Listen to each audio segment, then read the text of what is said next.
This is Tracy Fisher, and I'm your host of Paranormal Frequencies and Beyond podcast. And I just want to welcome April Wilson. She's coming back to continue her story of when she lived in Utah with her family and the harrowing experiences that she encountered when they lived in the house in Utah. And April, if you are able to give us just a little bit of a recap of what we talked about last time, and then we can go from there. Thanks so much for being here today. I really appreciate it.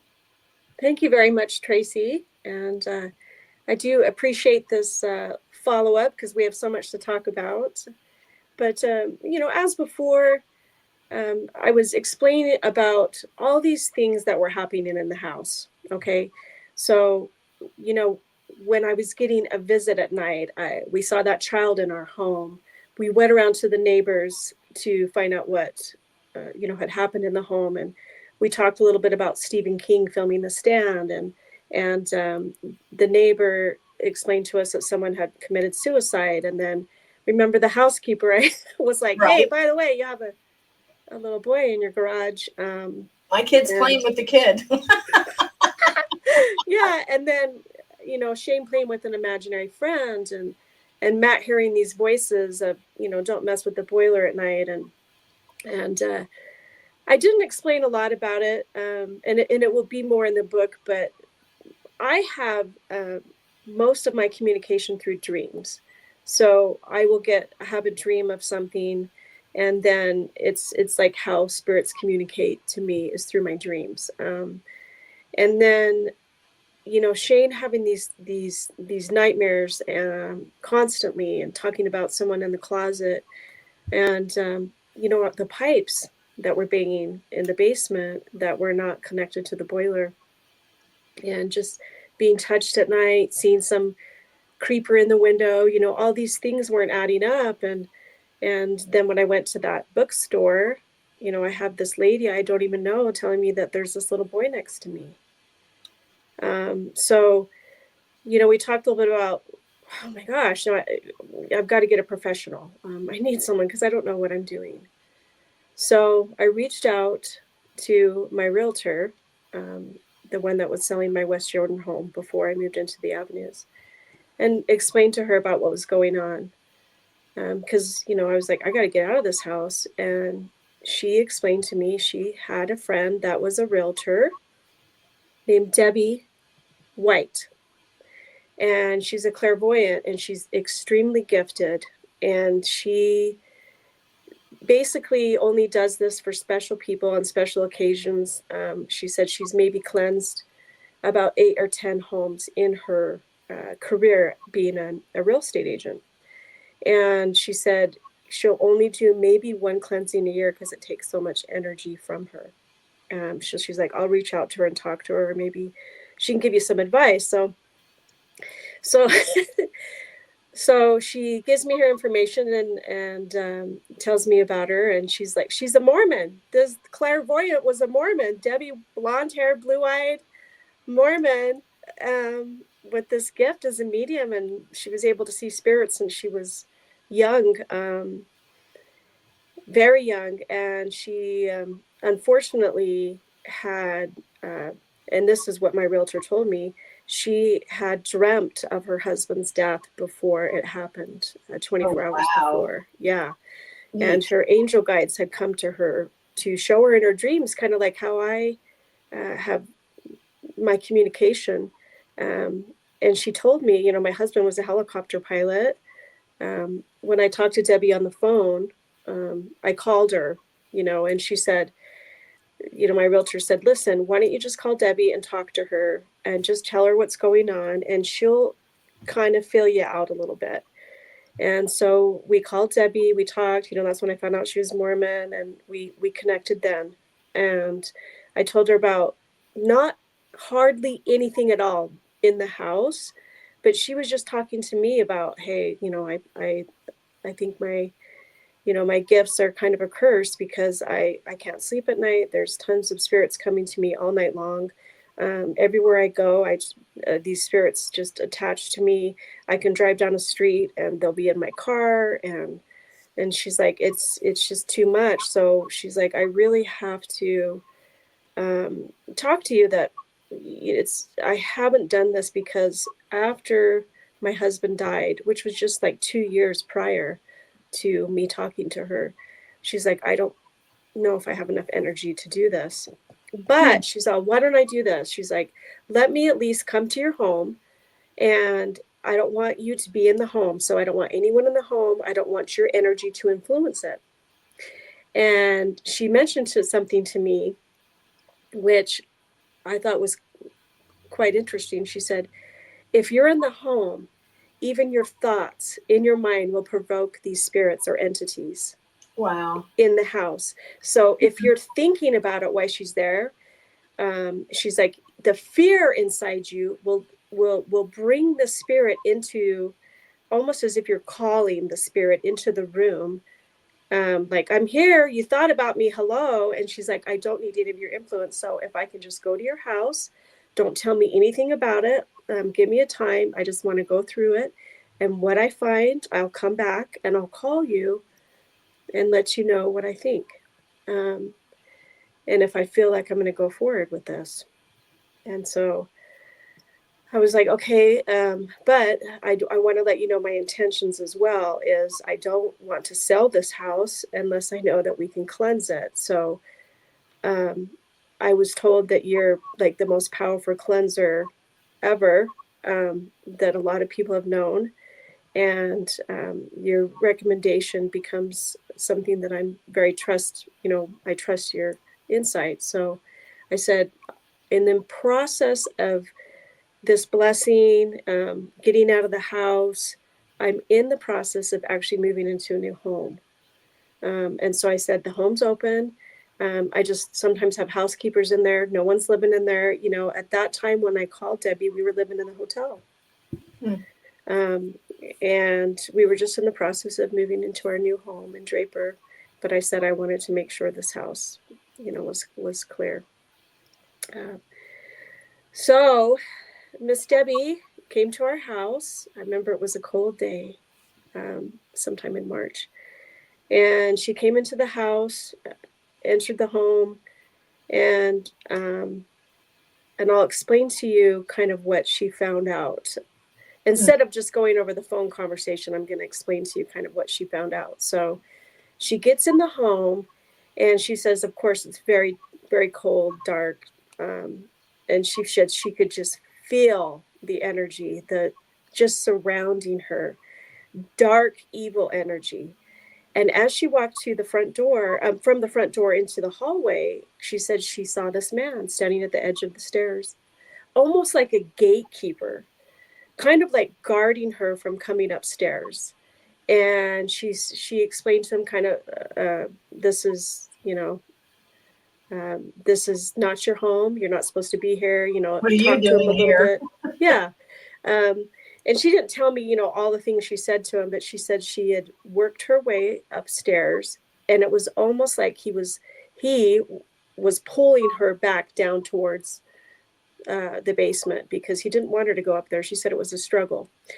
So when she got up there, she went into Shane's room first, and she said to me, "What?" Well, she said to me, "You have mirrors in Shane's room." And they're all over the place. And she's like, that's just a portal for spirits to come into your home. And I was like, what? I was told in the Mormon religion that if you had a mirror and a spirit was in your home, or, a demon, and it passed the mirror, this is what we're told, Right. and sees that it doesn't have a body, it won't go past a mirror because it's scared. It's like, oh my, like realizing that it's not alive, or it doesn't have a body. So, I'm reading all these things, and I put these mirrors up there, and she said I had to put the mirror down because it was just like an open gate of all this energy coming in. And she said, I'll tell you a little bit later. She's all, but someone did pass away in Shane's closet. And I thought, oh my goodness. You're like, Oh my goodness. So she, and that and goes that was, back to when Shane was afraid of the closet. yes. And remember, he kept saying, there's a man in the wind, there's a man in the closet. And it was always opening and shutting. And she explained to me why she was in the home, that room was just an open like portal. There was just so many spirits coming in and out of that room, and I didn't even know what to think. So as she entered our bedroom, she went into the closet, and remember, when it shows in the documentary, and when I explained to you a little bit about that hidden room, okay, so that Yes. hidden room that was in the closet, and we opened it up, and we made this big, huge closet, and there was like the butterflies and the paintings and all this. And she saw that, and it's still hard for me to talk about it today, but she said that's where the father had molested and killed his children, was in your closet. And she said, and he drowned them. Now she went downstairs into the basement, and this was the hardest part. But she walked around. She saw children everywhere. She told me she saw several women, several children. She said 15 to 20 children, and she said pilgrim type clothing. Now that to me struck a chord, because I saw this pilgrim type clothing, these uh, weird haircuts, something that was not to modern day times. Mm-hmm. And when she explained to me the clothing she saw on the women and children, I thought, oh my goodness, that's exactly what I saw. So she gets down to the basement, and she goes into the boiler room, and she tells me, okay, so what happened? She said, this is what I think. She said, this is what I believe I see. She said, I see perhaps a polygamist that has 3 to 4 wives, 15 to 20 children in the home. Okay. But she said, when I came downstairs, I saw another man with a hat and a big long leather coat. Uh, and she said she could smell coal, because that was the coal chute. And she explained to it, and she saw the fire going.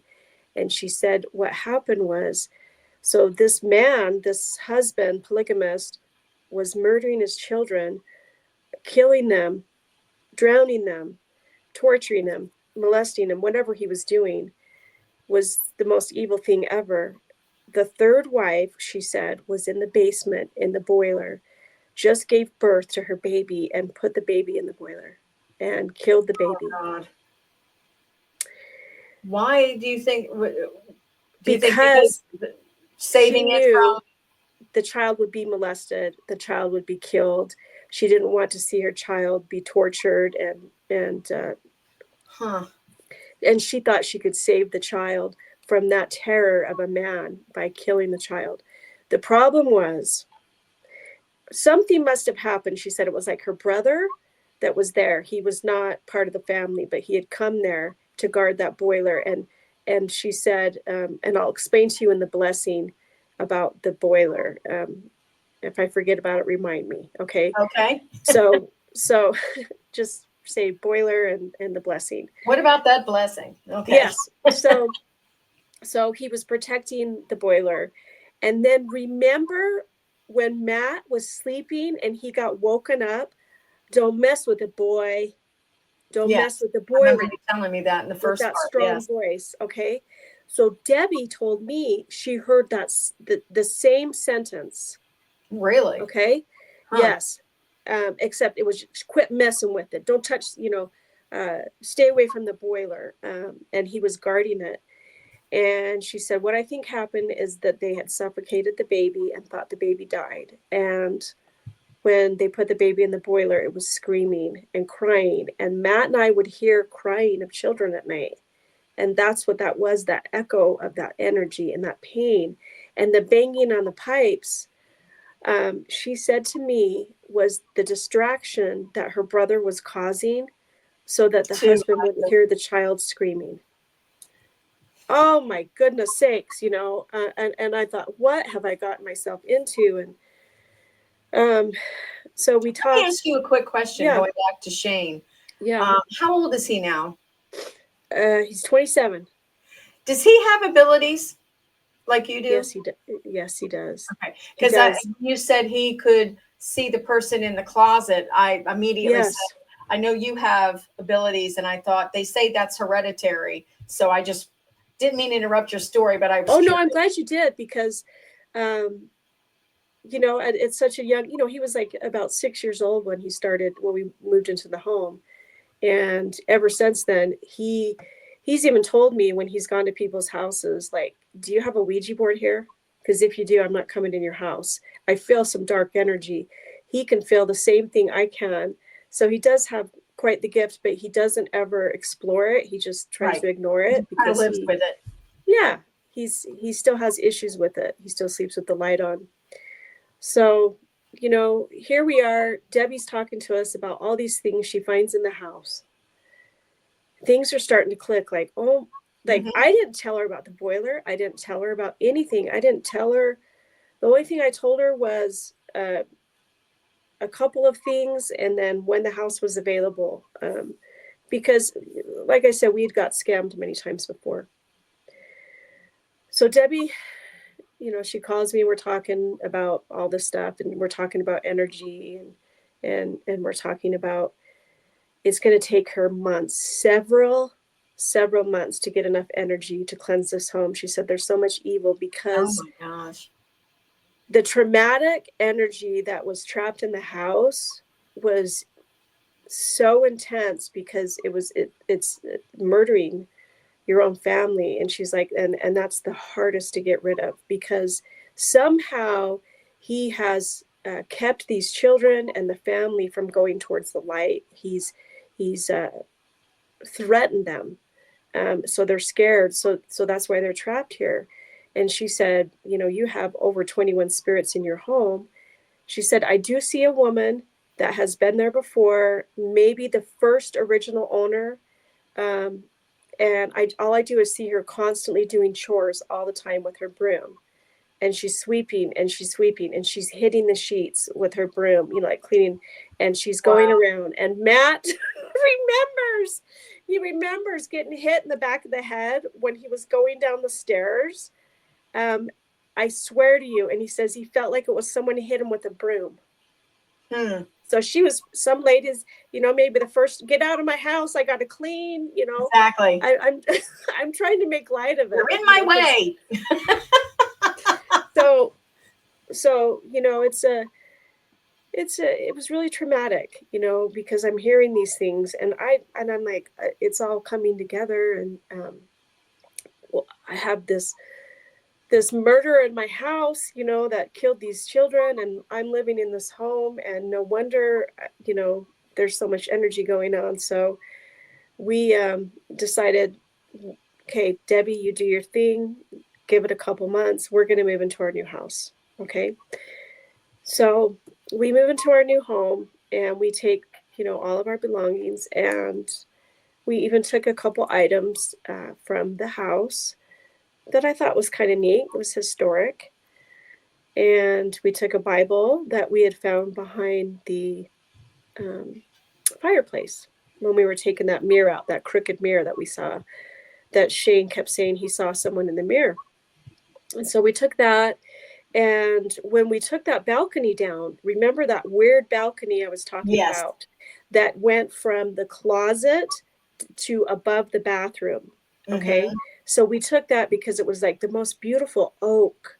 And I don't know, we wanted to do something with it in the new house. And uh, I took it was like a plaque that was from the Historic Society, that was given to a professor that lived in the home about 3 or 4 owners before us, and because he wanted that house in the Historic Preservation Society.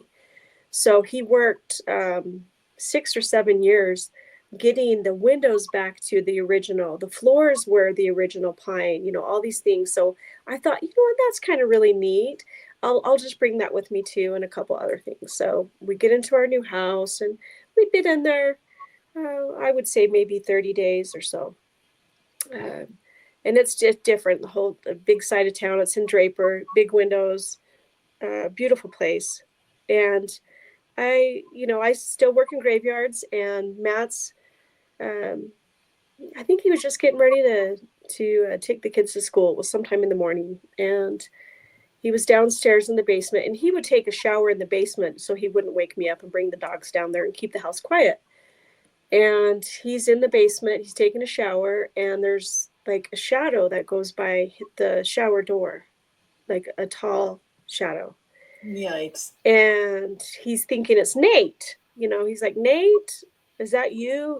Because he's getting ready for school. Like he was coming down, and Nate, April. And he sees a shadow. Anyone? And then yeah, anybody who's in there? And he hears the door shut. And so he's like, that's really weird, So he's getting up. And no sooner than when he's drying off, he hears me scream. I'm 3 floors up, scream the top of my lungs. What happened was I'm sleeping, and all of a sudden my sheets were pulled off of my body, off of my bed. And I'm telling you, it's like an angry person trying to wake someone up. Okay. Mm-hmm. The sheets were pulled off, almost ripped me off the bed. They flew out. And then the door in my bedroom slammed shut. And I woke up screaming, and I said, it's here. He's here. I knew it was here. Yeah. Well, because you recognize that. I recognize that fear, that energy, that the power. I mean, and I'm awake, and I see these sheets, literally fly off my bed. And as I'm trying to, go up to open the door, Matt comes, he's like, what's going on? What happened? And so I explained to him, and then right then he knew. He goes, I saw something come up from the basement, and I heard you scream. I thought it was someone in our home. And I said, no, it's followed us here. It's come to the home. So I called Debbie immediately. And I said, Debbie, listen, this is what happened. And the first thing she said to me before I could even get the sentence out, what did you take from the home? And I was like, what do you mean, my stuff? She goes, what did you take that belongs to the home? It's like, yeah. And so I was like, I don't know. And she's all, whatever you took, you need to take it back now, immediately. It doesn't belong to you. It belongs to that house. Whatever is from that house belongs there. Even if it's a picture, whatever, put it back. Put it back. And then she said, bury it underneath the stairs so no one else will take it. And I was like, well, there's this big, piece of wood. And she's like, just put it back where it was. Don't leave everything how it needs to be. And I was like, it followed me. And she's like, yeah. And so you need to cleanse your house too. You need to sage your house. You need to get the kids out of the house. You need to put salt around your doors. And we'll talk about this blessing in a moment, but you've got to get that energy out of your house. Yeah. And she's also, what you have to do is you have to cleanse the house, bless it, purify it, protect it, make peace before you bring all these items back over to the home so that they don't come back. So I was like, writing everything down. This is what I need to do. And she told me a lot of different things that made sense. So she said to me, you get sage. Okay. Sage is from the earth. All right. You get candles representing light. You get crystals that have frequency. And then you get salt for protection. And so I was like, okay, I'll do it all. And so she's like, I will tell you a little bit about this blessing before I do it in your home. And she gave me this blessing prayer when I'm saging. And she said, when you light the sage, make sure your door's open. Now, remember, before I had all the windows closed, and make sure your plumbing's closed so they can't escape down in there. And you need to open your door, and you need to open all the windows so that you can let them all out. And she said, this is a great blessing. Smoke of air and fire of earth. Cleanse and bless this home and hearth.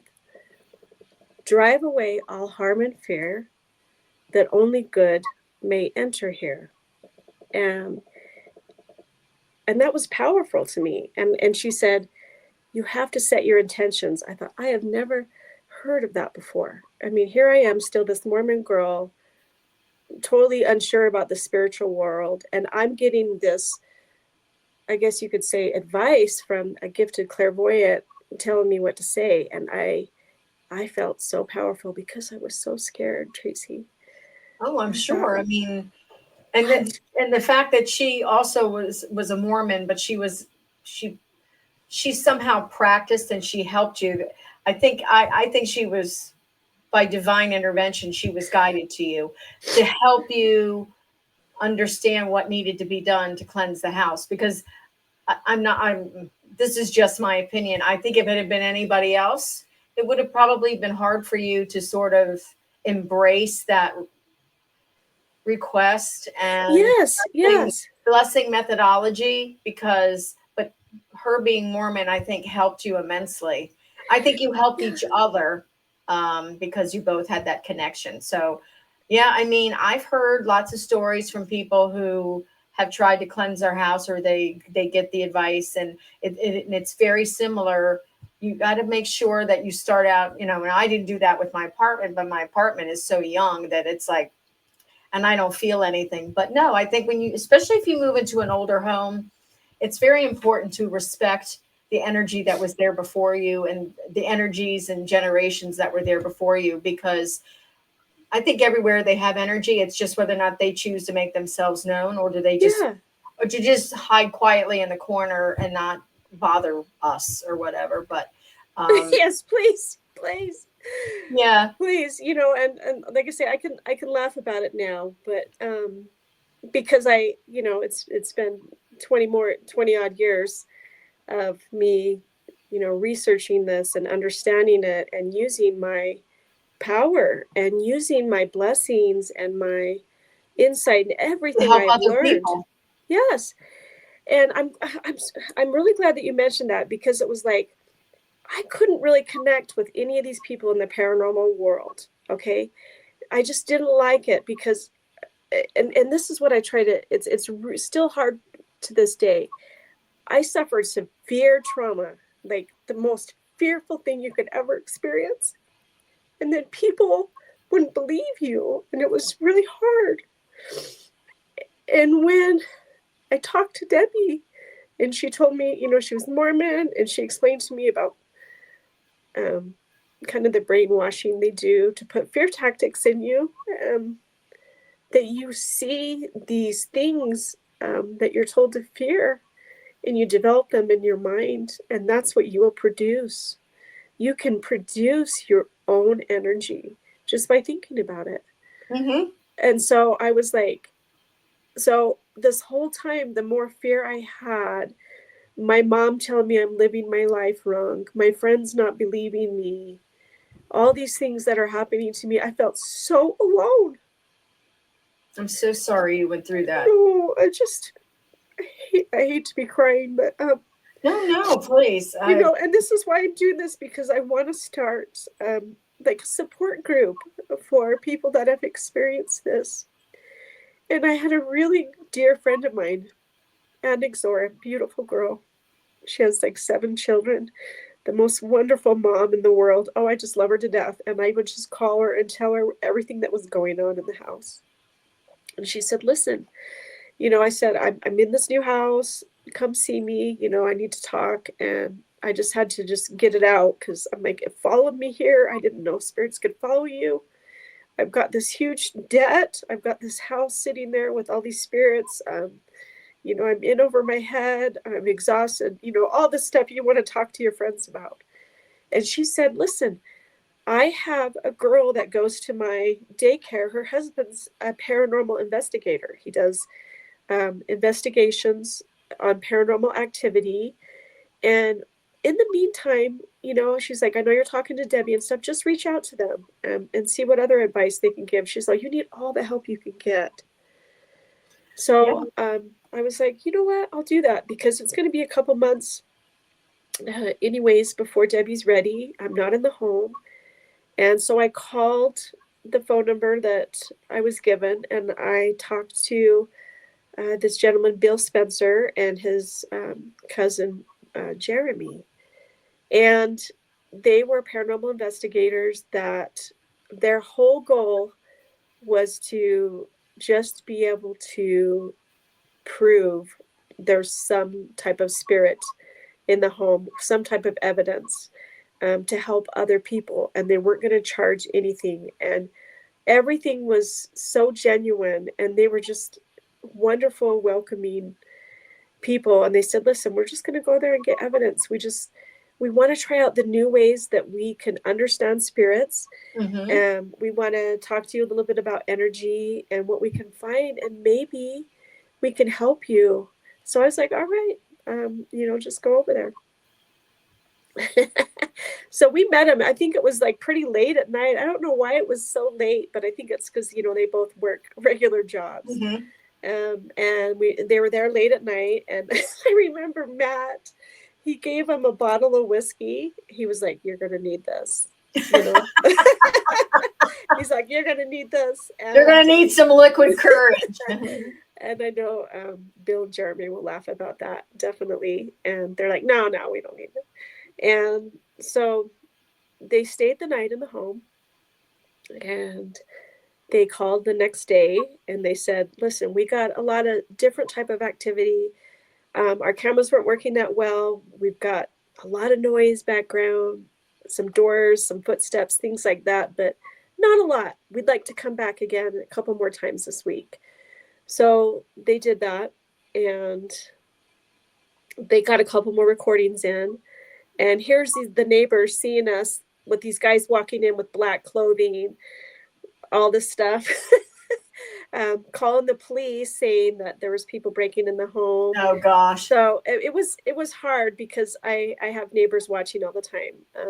And of course, that can be a blessing and a curse. That's what I'm saying. It was quite a blessing. I'm like, hey, at least they were watching the property right for me. So we had to kind of explain to them what was going on. So Bill and Jeremy called and said, we've got some EVPs from the house. If you'd like to come over to the house and listen to them. And I said, you know what? I don't really want to be in that house. Can we listen to him over here at the house in that Draper?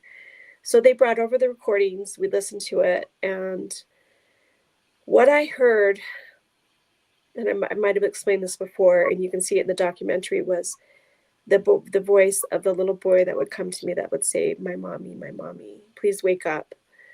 And that voice is what I heard in my head. And I was like, wow, here you have a recording from the spiritual world. How does that happen?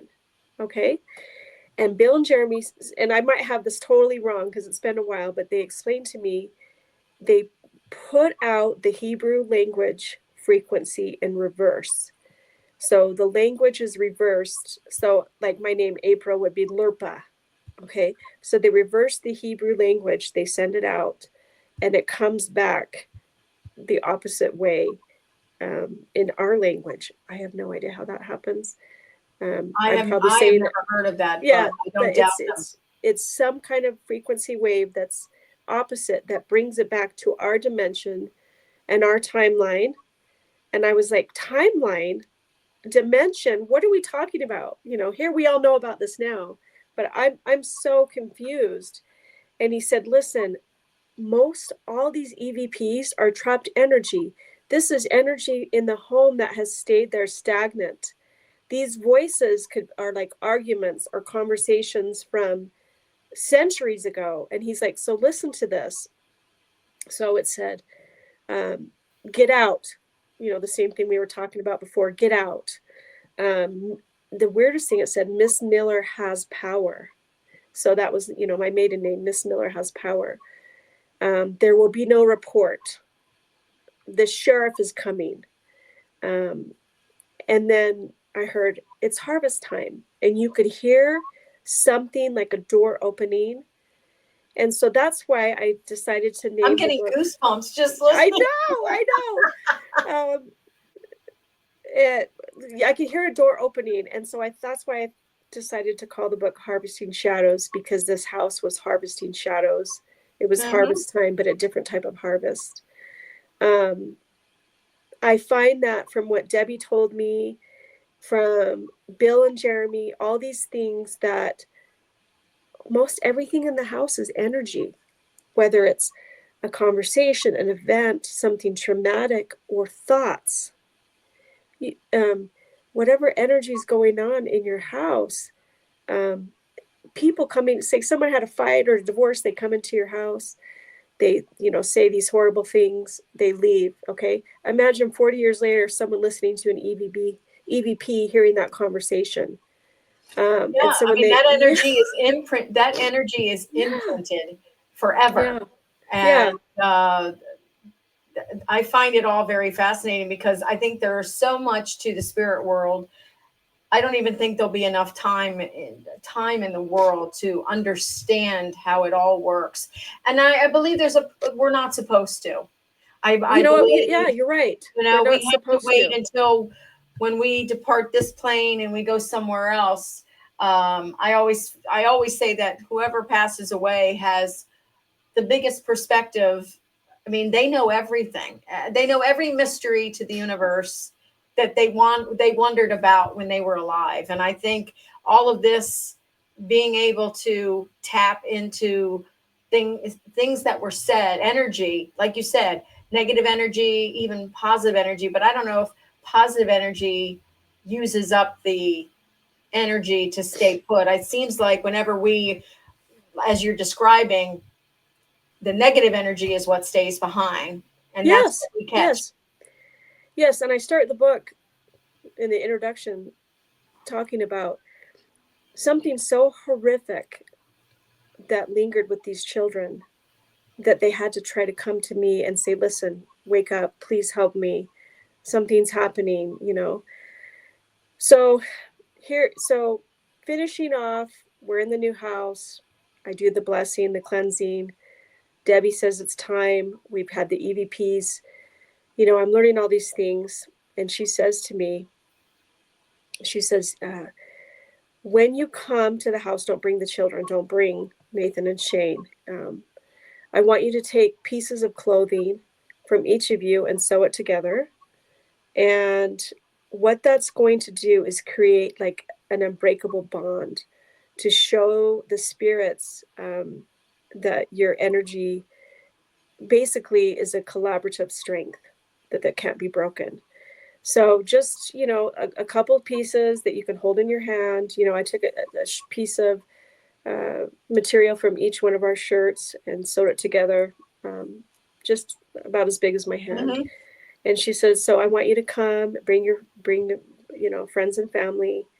My sister came for support. Good. Even though she doesn't believe me, she always would say, I make it up for attention. Okay. Now, no, Siblings. yeah. I was like, listen, I don't want to make any of this up. Yeah, My exactly. friends, You think yeah, I my enjoy friends, this? Jody and Shane, Richard, really good friends of ours, came, the paranormal investigators, and then Matt and I. And so this is where I learned: prepare yourself, clear clear your space, prepare yourself for intentions. Okay. Then you need to speak like, home blessing, same thing again, only good can enter here. Pretend like my Siri's, that's really weird. My Siri just went off. Sorry. No, But pretend like she explained to me, and this is what I use now when I go in to cleanse homes, only the same type of way. If someone really needs help, is surround yourself with this protective light. Okay, so think about protection and that you're in this bubble of protection, a bright white light. Okay, then you're going to cleanse with sage, and that's from the earth. The power and the smell of the earth just irritates them, and they want to basically get away from that smell. mm-hmm. Um, which is very odd, because you're like, how can the spirit smell? But it's something from the earth saying, listen, you need to go to the higher Mm-hmm. dimension. And then salt for protection. So basically, clear your intentions. Cleanse with sage. Okay. And then after you've cleansed with sage, what you need to do is you need to take salt, sea salt, and you need to put it in your threshold, the bottom of your doors, and your windows. And what that does is keep the energy from coming back in. It's like a protection barrier. Yeah, I've heard Okay. about that. Yeah. Then when you light a candle, okay, you're going to light a candle, white candle, spiritual release. This is trying to explain to them you need to go on towards the light, follow the light. So lighting a candle represents a spiritual release. Okay. And then she had this is selenite. Okay. And that helps protect against negative energy. So she would take these little selenite sticks, and as she was going through each room in the house, she was putting this over the threshold of the door so that the spirits won't come back in. Okay. And she said every room that we went to that did the bless and bless the room, she put this on the door. Okay. Now, one thing too that I add, I always, whenever I go to anyone's house, I always bring a little bell with me. Mm-hmm. And as I leave, I ring the bell because that's the frequency that's going through and clearing the negative energy in the space. Any kind of sage works at all. They have red Yeah. sage, blue sage. You can even use cedar. Um, it's just something that comes from the earth. And so she explained to me these sacred tools. When you're done with all of this, you need to express gratitude towards life and your blessings. And that's kind of to seal it all off. So as she's going through the house, this is what we find. Okay. So we go in the house. Is this your old house or your new house? This is the Avenue's blessing. So she's going through doing these Okay. things. And as we started in the basement, like I said, remind me about the boiler. Yes. She says, now one thing that's very difficult that takes a lot of energy is when spirits are trapped here on earth, sometimes they will never leave unless you help them. And it's something to do with promising them something, telling them that you're going to do a deed for them, taking on their karma, whatever it is that they need promised. You need to let them know you can help them if you're capable of that. So they'll go towards the light. And I was like, I don't understand. And she's like, well, let me tell you one thing. People sometimes will not leave because they're addicted to material objects. Okay. They're stuck to that material object. And they spend all this time loving this chandelier. Okay. And when they die, all they can think about is the money they spend on that chandelier and that someone might ruin it or someone won't take care of it and they will stay with that object. It's like a possession. All right. So Mm-hmm. she's explaining to me these things. And then that's when she told me she never goes to estate sales. Yeah, I think And you had mentioned that to me earlier. Yeah, I yeah, get that. yeah. And then also, too, like we told, it follows you, an object that a spirit's attached to. So that balcony that we took to the other house was some type of a symbol of his evil. Okay. Mm-hmm. And she told me his name is William. He's got like 15 wives, 15 children, 3 or 4 wives. And there's a couple other people in the home. So as we go down to the boiler, the wife of the baby asked Debbie to baptize the child. So we baptized the child and we said a prayer. Then when we went upstairs, we could feel the children surrounding us, touching our legs. I could see them. I could feel them. And Matt kept, feeling things touching them. And Debbie kept saying, it's okay. They're happy. They know what we're doing. They're following us. They're So getting released from yeah, the they're getting prison they've released. been in all this time. Yeah. So we make it up to the bathroom and she explains to me the children were drowned in the bathtub. Okay. Now, I talked to you about this a little bit, but it will explain in my book. Someone died in the bathtub. I won't tell you who. And they were found in Shane's closet, as we talked about. Okay. In my dreams, I dreamt that image. So it was a communication to me. So we had promised to bury the bathtub in the backyard to the spirit that was there because they died, and that was what they surrounded themselves around. So I'm thinking another thing. Imagine buying a clawfoot tub, okay, from some antique store and bringing Yeah. it home, and there's a spirit in it. It happens. No, I don't doubt that. I believe that completely. It happens. So anyways, as we're finishing up, we get into the closet, okay, and all the children are surrounding us. She said, get that fabric and hold it between you and stand next to each other and block this entrance so that the spirit cannot come out. William can't come out. And she's all, he's here. And the children were behind us. She's all, he's here and he's in the closet and I feel him. And she's like, I'm going to get him out of here. And she was yelling, all these things, get out of here. This is not your home. We know what you've done. You're going to pay for what you've done. Let these children go. And I could see her almost like getting hit by an invisible person. Like she was fighting with this object that's not there. And you could see her getting pushed against the back of the wall in the closet. And Matt and I kept saying, Debbie, are you okay? And she's like, just stay strong. And then she explained to us, start chanting, this is not your home. I command you to leave, all these things in your voice. And I never felt so powerful before.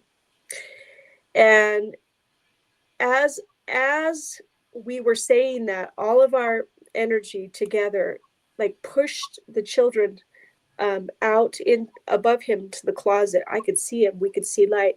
We could not get the window open. It was stuck. Oh, wow. And so it shows in the documentary, it's a little exaggerated that we shatter the window, but we don't. We just finally get it open. The children go. He eventually leaves. She tells me it's gone. We're at peace. Oh, I felt nothing in the house. I felt so exhausted. She told me, Sure. don't come back to the house for 10 days. Don't open the house. Don't have anyone come back here. I don't know what the 10 days means. I still really don't. So I guess maybe it means to make sure that this man who was a strong enough evil spirit that maybe he would have the capacity to return. I don't know. I'm guessing. Yeah. So, and I'm exhausted too. And so to sum everything up, what a gifted, beautiful woman, Debbie, that did all this for us. And I tell people, when someone gives you their energy, they're giving you part of their life. And Debbie's no longer with us. Unfortunately, she passed away a couple years ago from cancer, but I know that she was here on earth to do what she was supposed to do. That was her purpose. These spirits. That was her purpose. And she told me, I know these spirits chose you and Matt. I don't think anybody else could have solved this or helped these spirits.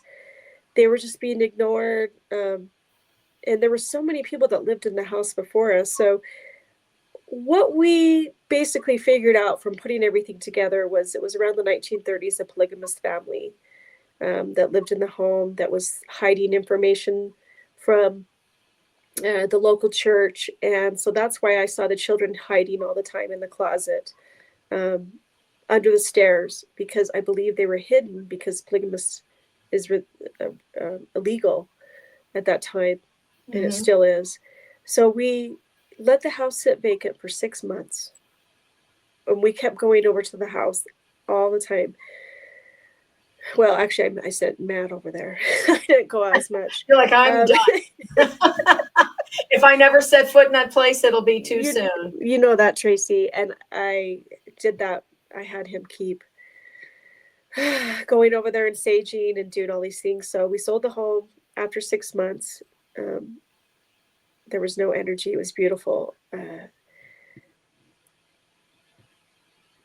It was really hard because after that, it's like, okay, I have to move on. I've got to heal myself and my family.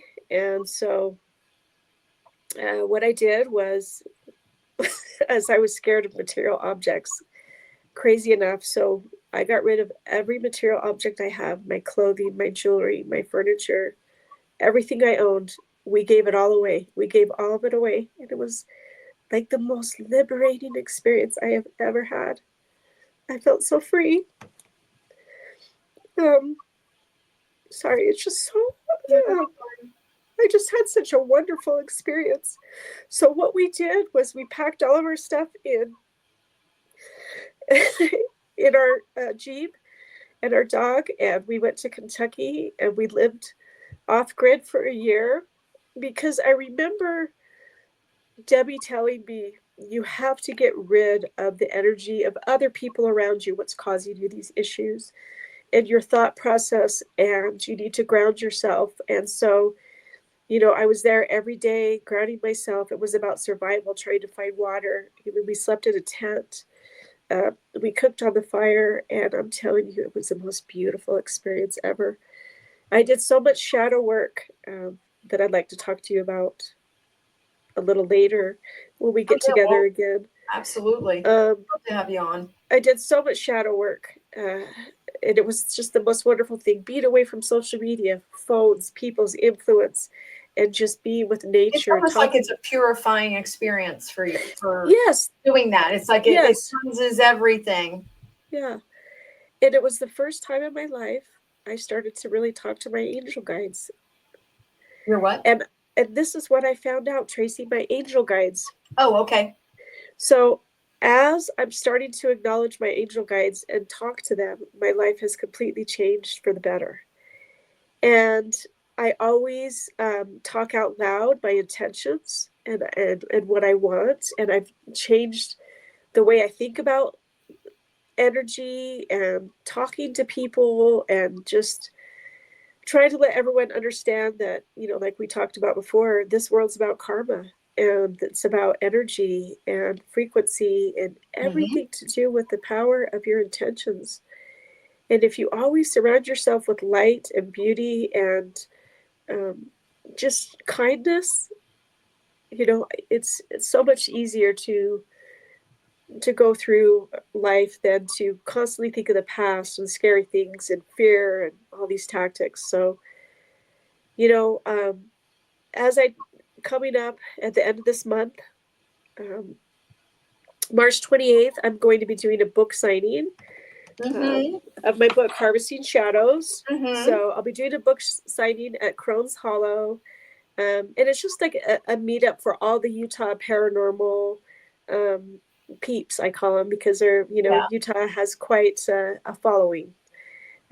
So I'll have my book there for sale. And then also you can get that book on Amazon. Yeah. So you can get it on Amazon. You can get it print, ebook, Audible, and audio is also on Amazon. So I'm going to talk a little bit about living off grid and healing from a traumatic haunting to Crohn's Hollow guest, and talk about just shadow work a little bit and kind of the after effects. And then on the 29th, the Benson Grist Mill, which is in Tooele in Stansbury Park, Utah, is an old mill from the 1800s that was passed down to Brigham Young. And Brigham Young is very much a Mormon prophet that brings a lot of negative energy with him. So, and I'm positive too, but no, I mean, there's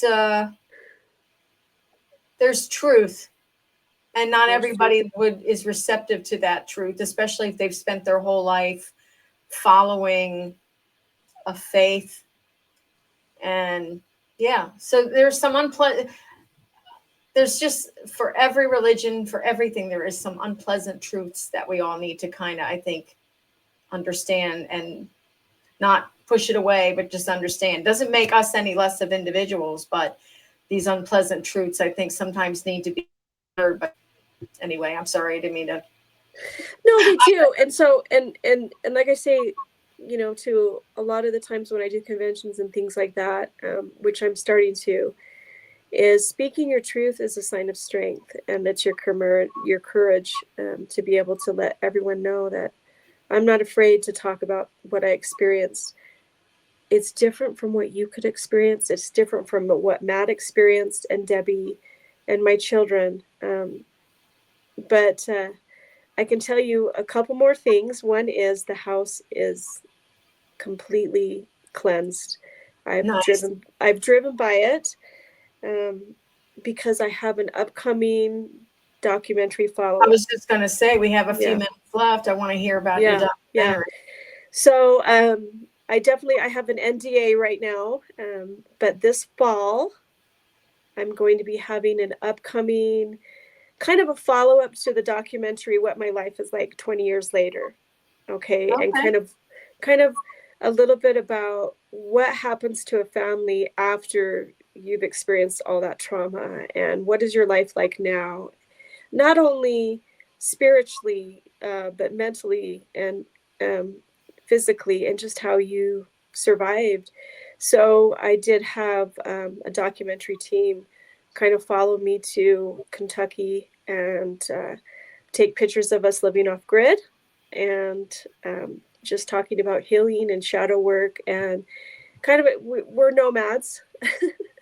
So it's my goal is to definitely get more stable and find a place where I can set my roots down, because I'm every 2 years I'm constantly moving, and it's more for jobs. I'm kind of reinventing myself all the time, because the job market's difficult, and the cost of living, and everything like that. A house that I paid 400,000 for, the Avenues house, is now worth 1.8 million. But I would have never stayed in that house. You're like, you no. Yeah. Well, how long were you off grid? Did you say a So year? yeah, I was off grid for a year, and Okay. and it That's like a was whole other book, it's you I'm know? telling you, that's what I Honest. want to talk about. It's a whole nother book, but it was about survival. I mean, cutting wood for fire and finding water every day. We had a creek, and we had to filter it from the creek, and um, it was beautiful. I fell in love with my husband all over again, Matt. Seeing him be such a manly man.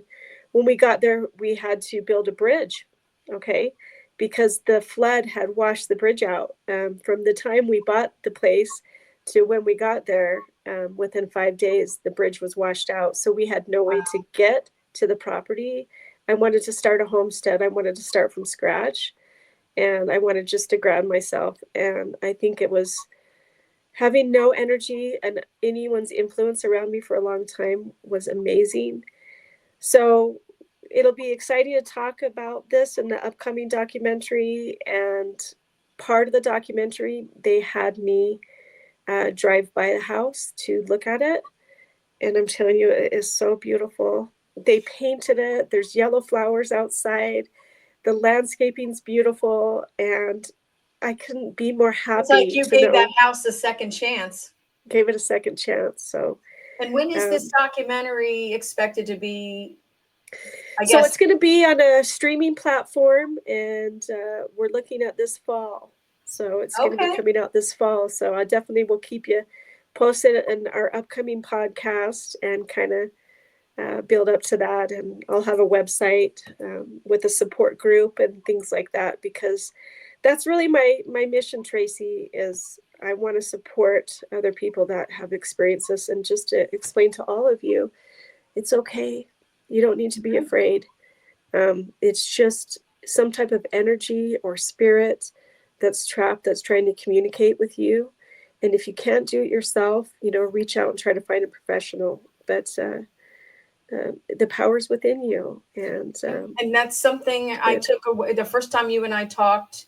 That was yeah, something I took away from, is that we all have counselors and therapists for everything, like divorces, emotional abuse, but nowhere do we ever have therapists or any kind of support no, group for those who no, have been they've gone through the type of trauma that you have. I think I think there's a lot of people that need that type of support, because there are people that have probably been experiencing this kind of energy that they can't explain. They're afraid to tell somebody. They're afraid to, be known that there's something going on here and I can't explain it and I need help. They're afraid of doing that, and they kind of suppress all of that. And I think when you suppress that energy or that experience, it only feeds the beast of what it is that you're experiencing, because it's like it's in a vicious cycle.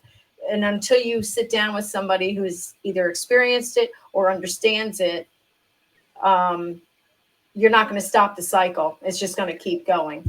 Yeah, That's that's right. that's my That's personal opinion. right. And someone that you can connect with. So, um, in the meantime, you can reach me at my Mhm. email, harvestingshadows@gmail.com. Tracy, you have my Facebook page, April Wilson. If any of the listeners have any questions, you want to reach out to me with Yes. anything, please feel free. I'm more than happy to answer any questions for you and help you, Hmm. and give you some advice on setting your intentions and protection, because it's not just about spirits. It's also about other people's energy. Actually, yeah. And when this goes up to YouTube, people don't forget to subscribe and hit like.